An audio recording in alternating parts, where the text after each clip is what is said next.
दिल्ली से फ्लाइट लेकर गोरखपुर गया और एरोप्लेन से उतरा और बाहर निकलने लगा तो गोरखपुर एयरपोर्ट का नाम पड़ा, बड़े अक्षरों में नाम पड़ा, तो लिखा था गोरक्षनाथ एयरपोर्ट। गो, ध्यान दे के सुनो, भाषा अगर थोड़ी जानते हो, मैं मराठी भाषिक आदमी हूं, हिंदी भाषिक नहीं हूं, मगर भाषा को थोड़ा अच्छी तरह से जानता। लिखा था गोरक्षनाथ एयरपोर्ट। तो हमने सोचा अरे गोरखनाथ एयरपोर्ट का गोरक्षनाथ कैसे हो गया?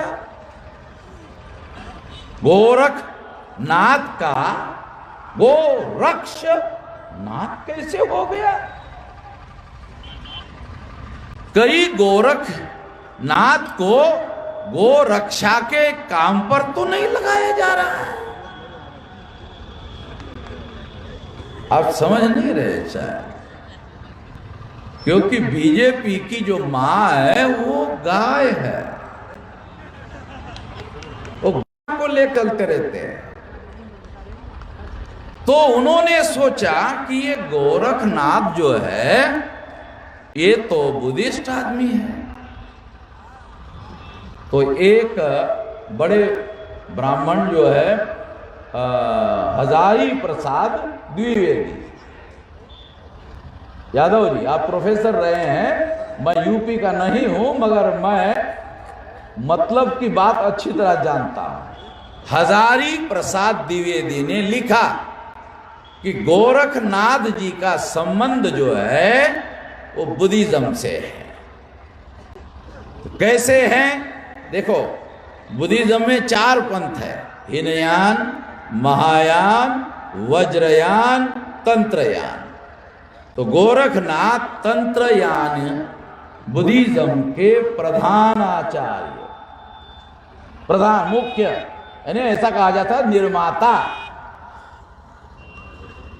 तो इसका मतलब है गोरखनाथ हिस्टोरिकली बुद्धिस्ट थे। आज भी उसका एविडेंस देता हूं, आज का एविडेंस आपको चाहिए। तो ये आरएसएस बीजेपी के जितने साधु होते हैं वो बहुत जटाधारी होते हैं, जटाधारी है, होते ना जटाधारी, मगर योगी जटाधारी नहीं है। बौद्ध भिक्षुओं की तरह पूरा चंपी किया हुआ रहता है। देखा है? देखो, कभी भी योगी जो है वो बाल नहीं बढ़ाता है, उसका गुरु भी नहीं बढ़ाता था। गोरखनाथ भी इसी तरह से रहते थे।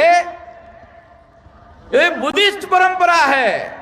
जो मॉन्क होता है, भिक्षु होता है, वो चंपी करता है, साफ करता है। योगी भी करता है। भिक्षु भगवाधारी होते थे, ये भी भगवाधारी है। भगवान आरएसएस का थोड़ी है, ये बुद्ध से चुराया हुआ है। आरएसएस ने भगवा रंग चुराया हुआ है। ये चोर है और सट्टल में चोरी करते हैं तो कहते हैं डकैत होते हैं। तो ये डकैत है। संगठन का नाम रखा संघ। दुनिया में विशाल संगठन बनाया था भिक्षुओं का बुद्ध ने, तो नाम रखा था संघ। यादव जी हिस्टोरिकल बातें बोल रहा हूं, काल्पनिक नहीं, बगैर एविडेंस की कोई बात नहीं। संघ शब्द भी आरएसएस ने भिक्षु संघ से उधार लिया। नरेंद्र मोदी ब्रह्मदेश गए, कहा जानते हो, वहां के बुद्धिस्ट लोगों को कहा, प्रधानमंत्री को कहा ब्रह्मदेश के, क्या जानते हो बीजेपी का चुनाव निशान जो कमल का फूल है बुद्ध का है। साला वो भी चुरा लिया है। कोई तो बात बताओ भाई, तुमरी है, तुम्हारी कुछ है, हा? क्या है तुम्हारा? सारा सब उधार उधार उधार, सब लूटा हुआ। क्या है? जब तुम विदेश से भारत में आए हो तो यहां से ही तो लेना होगा ना। तो काल्पनिक नहीं कह रहे हैं हम लोग, काल्पनिक नहीं कह रहे। ये सारा का सारा इसलिए हम चौंक गए कि अरे ये गोरखनाथ का गोरक्षनाथ कैसे हो गए। तो ये इतिहास बदलना चाहते हैं। गोरखनाथ का जो बुद्धिस्ट बैकग्राउंड है उसको ब्राह्मणी बैकग्राउंड में कन्वर्ट करना चाहते हैं। इसके बदले में योगी को मुख्यमंत्री बनवाया है और मुख्यमंत्री बनवाकर ये नाम बदलने का काम उसके द्वारा करवाया। उसके बदले में योगी को मुख्यमंत्री बनाया। तो योगी ने अपने गुरु के साथ धोखा किया। योगी ने अपने गुरु के साथ धोखा किया। उत्तर प्रदेश की जनता के साथ धोखा नहीं करेगा, क्या गारंटी है? जो गुरु को नहीं छोड़ता वो फिर तो किसी को नहीं छोड़ सकता है। तो गुरु के साथ धोखा कर लिया। तो इसलिए धोखाधड़ी हुई है। तो योगी को दूसरा मुद्दा, योगी उत्तर प्रदेश के नहीं है, उत्तरांचल के हैं। और आप उत्तरांचल में जाओ, नगर पालिका में उसके बाप दादा का नाम, नंबर घर का उत्तरांचल में लिखा हुआ है। इस हिसाब से देखा जाए तो बीजेपी ने उत्तर प्रदेश के 23 करोड़ जनता के साथ धोखा किया और बाहरी आदमी को उत्तर प्रदेश का मुख्यमंत्री थोपा। जबकि केशव प्रसाद मौर्य के नाम से वोट मांगा। केशव प्रसाद मौर्य को मुख्यमंत्री नहीं बनाया, बैकवर्ड के साथ 52% धोखा किया और फिर योगी को मुख्यमंत्री बनाया। और उसके लिए 23 करोड़ उत्तर प्रदेश की जनता के साथ धोखा किया। क्या उत्तर प्रदेश के 23 करोड़ लोगों में एक भी आदमी लायक नहीं जो उत्तर प्रदेश का मुख्यमंत्री बन सकता है? सारे नालायक। बीजेपी के लोगों को हमारा सवाल है कि 23 करोड़ लोग जो यूपी के हैं उसमें एक भी आदमी लायक नहीं है जो मुख्यमंत्री बन सकता है। बहुत सारे लोग लायक हैं। ये जबरदस्ती से इन्होंने यहां पर थोपने का काम किया है। आप सुनकर हैरान हो जाओगे। जब इनको मुख्यमंत्री बनवाया था तो योगी बीजेपी के सदस्य भी नहीं थे, वो हिंदू युवा वाहिनी के संस्थापक है। अब देख लीजिए यादव जी, हिंदू युवा वाहिनी बीजेपी के सदस्य नहीं थे।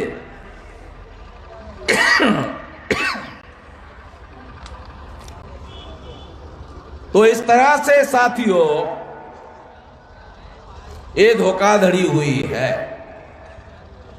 दूसरी बात, अभी कुछ दिन पहले विद्यार्थियों को रोजगार देने के नाम पर परीक्षा दिलवाई गई और पेपर लीक हुए ऐसा कहकर परीक्षा रद्द कर दी गई। परीक्षा इसलिए रद्द कर दी गई कि विद्यार्थियों को, बेरोजगार को ये बताया जा सके कि देखो हम तुमको रोजगार नहीं दे सके, ये हमारी कमी हो सकती है, मगर पेपर लीक पकड़कर हमने तुम्हारे साथ रोजगार दिए बगैर न्याय किया। कितने शैतान दिमाग के लोग हैं भाई, कितने शैतानी दिमाग के लोग हैं। रोजगार देंगे भी नहीं, फिर भी बोलेंगे देखो तुम्हारे साथ अन्याय नहीं होना चाहिए, इसलिए हमने ये लीक हुआ पेपर पकड़ा और आपको इस अन्याय होने से रोका। रोजगार दिया किसी को नहीं।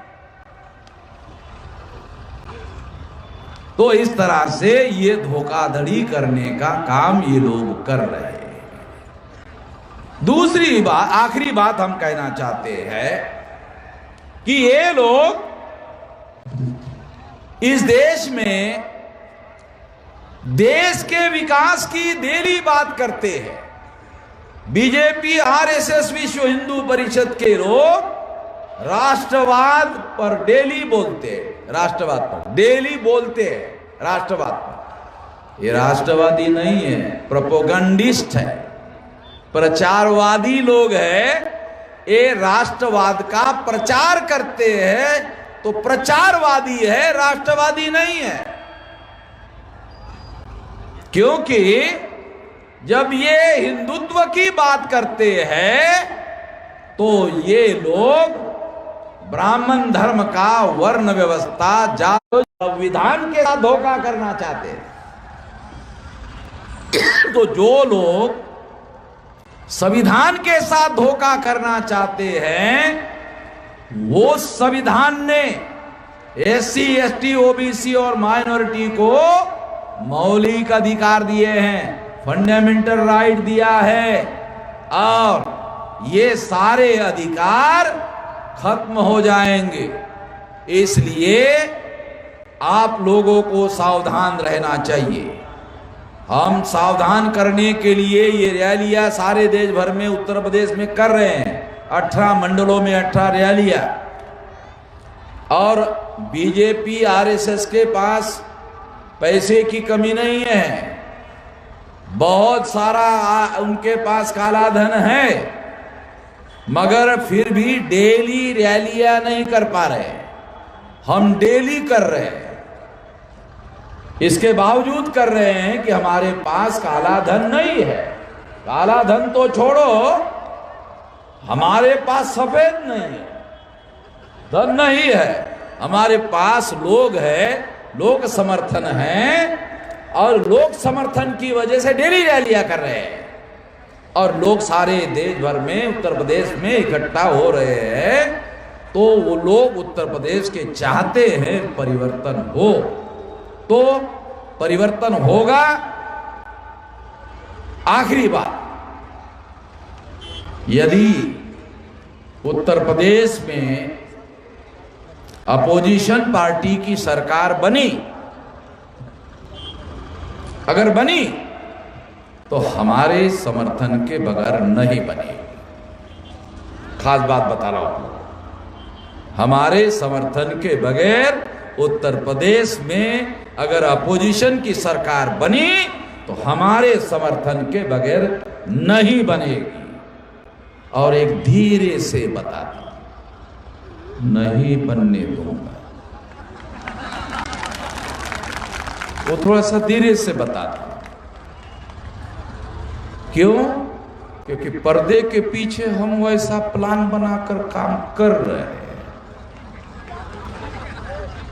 जो हमारे साथ धोखाधड़ी करेगा उसको हमारे उपद्रव की ताकत बख्शेगी नहीं। हमारे पास उपयोगिता वाली ताकत है और उपद्रव वाली भी ताकत है। दो ताकतें हमारे पास है, एक उपद्रव वाली ताकत, एक उपयोगिता वाली ताकत। तो चुनाव के पहले हम उपद्रव करेंगे और चुनाव के बाद उपयोगिता सिद्ध करके हमारे समर्थन की सरकार बनाएंगे। बीजेपी की सरकार बनने नहीं देंगे। इसके लिए आपको साथ सहयोग करना है। इतना ही कहता हूँ। बहुत समय हो गया और ठंडी हवा भी चल रही है। आप लोगों का उत्तर प्रदेश में वोट डालने तक गर्म रहना बहुत जरूरी है। धन्यवाद।